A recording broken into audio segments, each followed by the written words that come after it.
అదే RTV app వార్తల్ని క్షణాల్లో చదివే అవకాశం ఉంటుంది. ఒక న్యూస్ పేపర్, ఒక టెలివిజన్ ఛానల్ మీ చేతుల్లో ఎప్పుడూ ఉంటాయి. నామినేటెడ్ పదవులు త్వరలోనే భర్తీ చేయబోతున్నారు. పాలిట్ బ్యూరో సమావేశంలో చాలా స్పష్టంగా చంద్రబాబు మాట చెప్పారు. ఎక్కడా కూడా రికమెండేషన్ తావలేదు. పార్టీ కోసం ఎవరైతే కష్టపడ్డారో వాళ్ళకే నామినేటెడ్ పోస్టులను స్పష్టం చేశారు. దీనిపైన మనతో మాట్లాడిన సోమిరెడ్డి చంద్రమోహన్ రెడ్డి గారు ఉన్నారు. సార్, నామినేటెడ్ పదవులు చాలామంది ఆశావాహులు ఉన్నారు. కానీ మీ అధినేత ఎవరైతే 5 ఏళ్ల పాటు పార్టీ కోసం కష్టపడ్డారో వాళ్ళకే ప్రాధాన్యత చెప్తున్నారు. ఏం చెప్తారు సార్? మా నాయకుడు ఒక మాట చెప్పాడు, అది ఆల్మోస్ట్ ఒక ఫస్ట్ లిస్ట్ తయారైందన్నాడు. మనకి లాట్ ఆఫ్ ప్రెషర్ ఉంది. మన కోసం కార్యకర్తలు 5 సంవత్సరాలు త్యాగాలు చేశారు.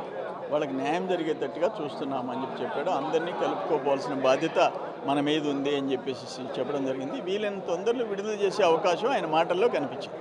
అంటే జనసేన, బీజేపీ కూడా మీద కూటమిలో ఉంది. ఈ నామినేటెడ్ పదవులు అనేవి ఏ విధంగా బ్యాలెన్స్ అయిపోతున్నారు సార్ మూడు పార్టీల సంబంధించి? అది కూడా చెప్పారు సార్.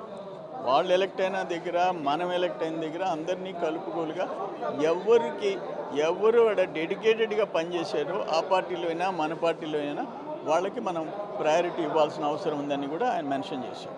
సార్, అంటే జన్మభూమి అనేది మొదటిసారి ముఖ్యమంత్రి అయినప్పుడు చంద్రబాబు తీసుకొచ్చిన వినూత్న కార్యక్రమం మళ్ళీ ఇప్పుడు తీసుకురావడానికి గల కారణం ఏంటి సార్? జన్మభూమి అంటే అంతకుముందు జన్మభూమి ఒక సక్సెస్ఫుల్ ప్రోగ్రాం, ఇండియాలకి దేశానికి ఒక మెసేజ్ ఇచ్చింది.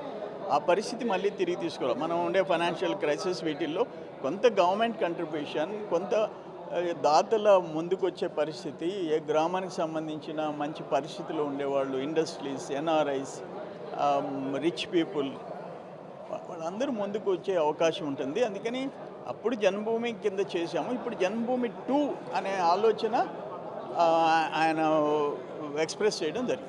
పేదరిక నిర్మూలన గురించి P4 అనే కాన్సెప్ట్ తీసుకొస్తున్నారని చెప్తున్నారు. దాని గురించి P4 అంటే పబ్లిక్ ఉంది కదా, పబ్లిక్ ప్రైవేట్ పార్టిసిపేషన్ అనేది P4 అంటే పావర్టీ తగ్గించాలనేది ఈరోజు ప్రధానమైన చర్చయ్యా. పేదరిక నిర్మూలనే ప్రధానమైన చర్చ. సార్, మొత్తంగా పేదరిక నిర్మూలన మీద ప్రధానంగా చర్చ జరిగినట్టు తెలుస్తుంది. నామినేటెడ్ పోస్టుల విషయంలో ఎక్కడ కూడా రికమెండేషన్స్ అనేవి పనిచేయవు, రికమెండేషన్స్కి తావులేదని చంద్రబాబు చెప్పారు. ఎందుకంటే 3 పార్టీలు కూడా ఉంటాయి కాబట్టి 3 పార్టీలు బ్యాలెన్స్ చేసుకుంటూ నామినేటెడ్ పదవులు ఇవ్వడంతో పాటు జన్మభూమి అనేది గతంలో 95లో ముఖ్యమంత్రి అయినప్పుడు ఏ విధమైన కొత్త కాన్సెప్ట్ తీసుకొచ్చి ఇప్పుడు మరోసారి జన్మభూమి స్టార్ట్ చేయాలని చంద్రబాబు నిర్ణయించినట్టు తెలుస్తుంది. వాటితో పాటు పబ్లిక్ అంటే పాపులేషన్ డెవలప్మెంట్ అనేది చాలా చేయాల్సిన అవసరం ఉంది. ఎందుకంటే ఉత్తరాది కంటే దక్షిణాది వెనకబడుతుంది. అటు పొలిటికల్గా కానీ లేకపోతే నిధుల విషయంలో కానీ ఇబ్బంది పడుతుంది. కాబట్టి భవిష్యత్తులో పాపులేషన్ పెంపు అంశం మీద కూడా నిర్ణయాలు తీసుకోవాల్సిన అవసరం ఉందని పోలిట్ బ్యూరో సమావేశం చర్చ జరిగినట్టు తెలుస్తుంది. Camera person ప్రసాద్తో Rayesh RTV, Mangalagiri నుండి. మరిన్ని వీడియోస్ కోసం ఛానల్ ని సబ్స్క్రైబ్ చేయండి. లేటెస్ట్ అప్డేట్స్ కోసం వాట్సాప్ ఛానల్ ని ఫాలో చేయండి. అండ్ లింక్ డిస్క్రిప్షన్ లో ఉంది.